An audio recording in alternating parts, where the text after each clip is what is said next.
అంకిత నాయుడు ఎందుకు సోషల్ మీడియాలో ఫేమస్? ఎలా? సో అంతకు ముందు వరకు అంకిత నాయుడు అంటే తెలీదు. ఆఫ్టర్ మ్యారేజ్ నా పాస్ట్ లో నేను మ్యారేజ్ చేసుకున్నాను. ఆ టైంలో సో బాగా వైరల్ అయిపోయింది ఆ వీడియో అనేది. ఒక ట్రాన్స్ ఒక అబ్బాయి బాగా మ్యారేజ్ చేసుకున్నారు పబ్లిక్ లో అనేది చాలా ఫేమస్ అయిపోయి వైరల్ అయిపోయింది ఆ వీడియో. దాని తర్వాత మా కమ్యూనిటీ నుంచి స్నేహ గారు నన్ను ఇంటర్వ్యూ చేశారు. దాని తర్వాత సో సో సో చాలా మంది చేశారు, చూసాను ఇంటర్వ్యూ, చూసాను మీ కపుల్ ఇంటర్వ్యూ అప్పుడే దానివల్ల ఫేమస్ అయిపోయారు. చాలా. ఇప్పుడు నార్మల్గా మ్యారేజెస్ అంటే మీరు ఎందుకు నమ్ముతున్నారు? ఎందుకంటే మీ దాంట్లో ఎవరి లవ్ కూడా సరిగ్గా సక్సెస్ అయింది లేదు. అవునండి. ఎవరో ఒక అబ్బాయి రావడం, మోసపోవడం, కొట్టడం, తిట్టడం, చంపడం ఇలాంటివన్నీ జరుగుతూనే ఉంటున్నాయి. అవునండి. కానీ మీరు ఎందుకు నమ్మి మళ్ళీ మ్యారేజ్ చేసుకున్నారు? మీ ఇంటర్వ్యూ నేను చూసినట్లయితే మీరు ఒకరి మీద ఒకరు చెప్పుకున్న ప్రేమను కానీ ఇది కానీ ఇప్పుడు రియల్ జంటలు కూడా అంత ఉండరేమో, అలా ఉండేవాళ్ళు. సో నరదిష్ట అంటారు కదా, మేబీ అది కూడా కొంచెం అయి ఉండొచ్చు. సోషల్ మీడియాలోకి వచ్చిన ఏ కప్పులు కూడా అంత త్వరగా కలిసి ఉన్నట్టు ఏమి ఉండదు. మేబీ ఒక కపుల్ అంటే నాకు తెలిసి గుట్టుగా ఉండి ఆ ప్రేమను అక్కడే చూపించుకోవచ్చేమో. బట్ నేను వైరల్ అయిన తర్వాత నా మొత్తం నా లైఫ్ మొత్తం అంటే యూట్యూబ్లోకి వచ్చేసాను. నేను యూట్యూబ్కి వచ్చి నా లైఫ్ స్టైల్ మొత్తం అందులో పెట్టాల్సి వచ్చింది. ఆ టైంలో ఏంటంటే ఏదో ఒక కంటెంట్ అనేది ఒక వీడియో రూపంలో నేను మెసేజ్ ఇవ్వడం అనేది జరిగింది. సో అదైతే కావాలని చేసింది కాదు, అంతే బాండింగ్ ఉండేది ఇద్దరి మధ్యన. సడన్ గా కొన్ని రీజన్స్ వల్ల విడిపోయాం. ఎందుకు విడిపోవాల్సి వచ్చిందంటే ఒకటి ఫ్యామిలీ యాక్సెప్టెన్సీ సరిగ్గా లేదు, వాళ్ళ ఫ్యామిలీ యాక్సెప్టెన్సీ అస్సలు లేదు. ఇంకొకటి నేను ముందుగానే చెప్పాను, నేను ఎప్పుడైతే నేను మా అమ్మగారికి ఇల్లు కడతానో సో అప్పటి వరకు ఆగమనే చెప్పాను. నేను అప్పటి వరకు నేను కొంచెం కష్టపడాలి. ఇప్పుడు నువ్వు వచ్చావు కదా అని నేను రాలేను, ఎందుకంటే ఎట్లానే అవుతుంది, ఆఫ్టర్ బ్రేకప్ అయిపోతుంది. సో నేను మళ్ళీ నా పాస్ట్కి వెళ్ళలేను కాబట్టి కొంచెం టైం ఇవ్వు అని చెప్పాను. ఆ అబ్బాయి అన్నీ ఓకే అన్నాడు. నేను కమ్యూనిటీ వర్క్స్ చేస్తానని చెప్పాను, ఇలా కమ్యూనిటీలో ఉంటాను కొన్నాళ్ళు, మనం సెటిల్ అయ్యే వరకు. దాని తర్వాత మా పెద్దవాళ్ళకి చెప్పి మనం హ్యాపీగా మన లైఫ్ లీడ్ చేద్దాం, నేను ఇల్లు కట్టుకోవాలి మా అమ్మగారు. దాని తర్వాత నేను మ్యారేజ్ చేసుకున్నాం. ఒక 1.5 year బాగానే ఉన్నాం. దాని తర్వాత ఇంకా రోజు ఇంకా తాగడము, ఎందుకు ఇట్లా అందుకట్లా చిన్న చిన్న ఇష్యూస్, గొడవలు అవి పెద్ద పెద్ద అయిపోయాయి. అయితే ఈ బ్రేకప్ టైంలో ఎక్కువ వీడియోస్ పెట్టడం అంకిత కావాలని చేస్తుందా? ఎందుకు అంత ఎమోషనల్ అయిపోతుంది? ఎందుకు సోషల్ మీడియాలో అంత ఏడుస్తూ వీడియోలు పెట్టాల్సిన అవసరం ఏంటి అని క్వశ్చన్ చేశారు. మీ వరకు వచ్చిందా? ఏమన్నా మీ సమాధానం? సో ఎందుకంటే అది నా మనసుకు తగిలింది. నేను సోషల్ మీడియాకు కూడా వచ్చేదాన్ని కాదు, చెప్పేదాన్ని కూడా కాదు. ఒకానొక సిచ్యువేషన్లో అది నాకు నెగిటివిటీ వచ్చేసింది. తినే ఏదో చేసింది, తిన వల్లే బ్రేకప్ అయింది అని నెగిటివిటీ వచ్చింది.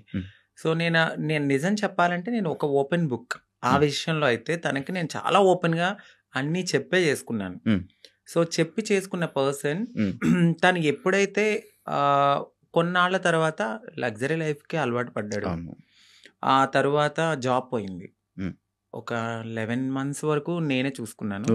బిఫోర్ కూడా నేనే రెంట్ కట్టేదాన్ని, కార్ ఈఎంఐలన్నీ నేనే, ప్రతిదీ నాదే.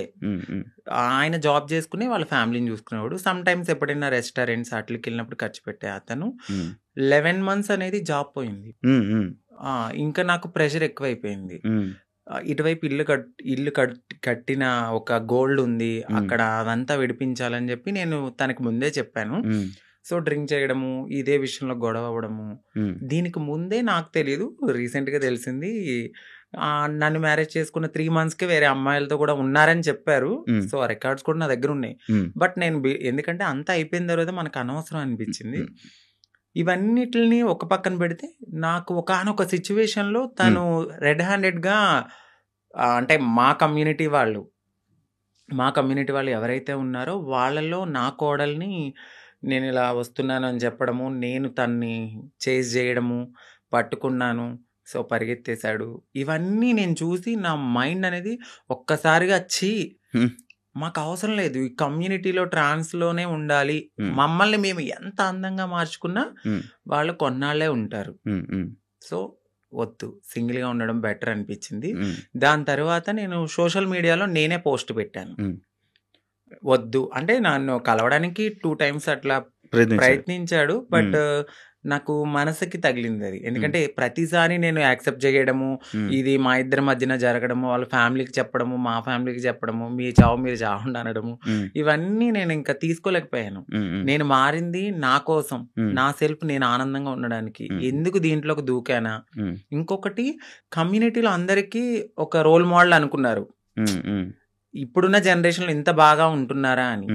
సో నేను ఇప్పుడు కనుక నేను బ్రేక్ చేస్తే సొసైటీలో వీళ్ళంటూ సెట్ కారు, వీళ్ళకి పెళ్ళిళ్ళు సెట్ కావు అని అంటారని నాకు ముందే తెలుసు. దానికోసం కూడా నేను చాలా బాధపడుతూ అట్లానే ఉన్నాను. ఇవన్నీ చూసిన తర్వాత నాకు నేనే ఇన్స్టాగ్రామ్లో విడిపోతున్నామని చెప్పాను.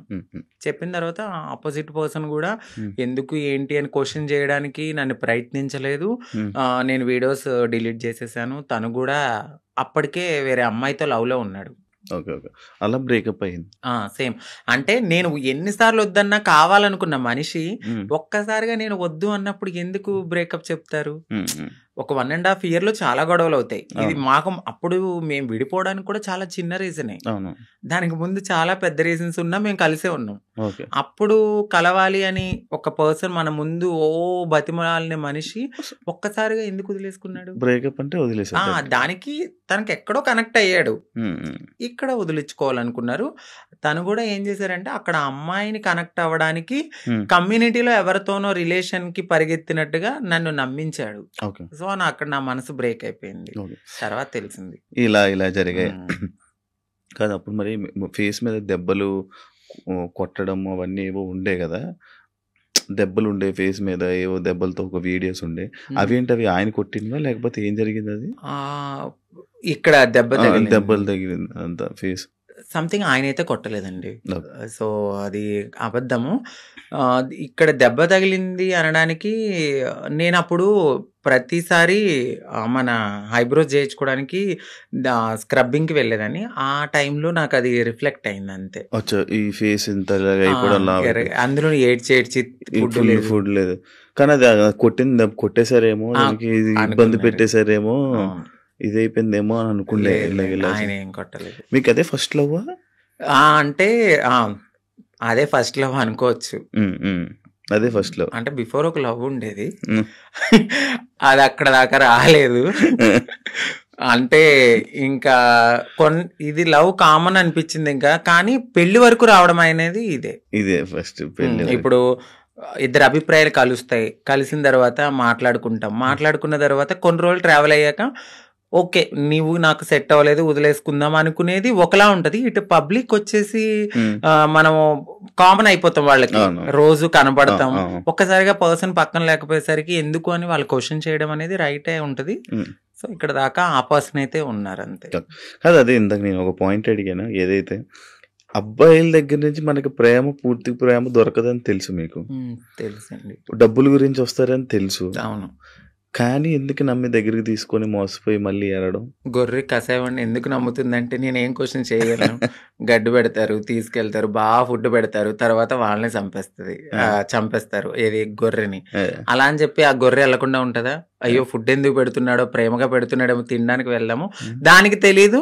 తర్వాత నేనే బలైపోతాను, మమ్మల్ని తినడానికి వచ్చారు. సో మా లైఫ్ లో కూడా అట్లనే జరుగుతుంది తెలుసు.